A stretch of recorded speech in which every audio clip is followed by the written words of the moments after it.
A day in the life of a New York City mom. Except instead of New York City, today we woke up at my parents' beautiful lake house in British Columbia, Canada. Their cabin's on the Shuswap Lake and it's very, very remote. And I say cabin because on the West Coast, that's what we refer to them as, but on the East Coast, everyone says lake house. And my workouts are a little bit different than the norm. I basically run up and down the same path over and over for about 30 minutes. Then I'll come do a little floor series. I definitely don't push myself as hard as I typically would in a class. So as soon as we're back in the city, I'm always ready to go full of energy. And since this is very remote, we only have solar power. That's all we're working with. And when that runs out, the generator kicks in. And before that, we had nothing. Meanwhile, the kids all decided to build this fort back in the forest. They lugged a ton of water there, brought their water guns, and as soon as an adult approaches, they attack.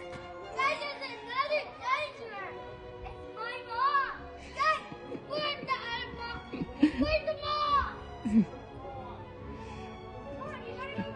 Leave it to my child, ready to take down all the adults. After that, we went for a daily surf, and I'm not joking you, I don't know what has changed with Miles in the last month, but suddenly he's fearless and he wanted to go surfing and asked me to take him. We somehow got up in the first try, and I'm not gonna lie, it took all of my arm strength to pull us both up, and the entire time he was laughing and giggling hysterically. It was the cutest thing ever. And then he kept asking how many times we could go each day. And if you followed me last year, my husband always struggled to drop the rope. Well, this year he changed his tune and he was ready to go. And as it always goes, once one kid tries it, they all want to try it. Gotta start them young. We had the best weather the entire time. The water was about 80 degrees while we were surfing. After that, you know what hour it is, our favorite happy hour. I'm usually on margarita duty, so made some of those, brought them down to the dock. And I'm not gonna lie, grinding a witching hour in the sun on the water is definitely much better than in New York City. And of course, we have little Dossie man here trying to make his escape one way or another. He just couldn't figure out which mode of transportation he was gonna go with. My nieces and nephews were playing Truth or Dare, and they dared me to go down the slide, and if I did, in return, they would each give me a 15-minute massage. I have no idea how I scored that kind of a deal, but obviously I took it. But we may have to teach them a thing or two later. After that, we went up to the cabin so the kids could eat dinner. We usually let the kids eat earlier, and then the adults would do an adults dinner later on. And this was one of our delicious dinners that my mom made. I was still finishing my margarita, and that's it.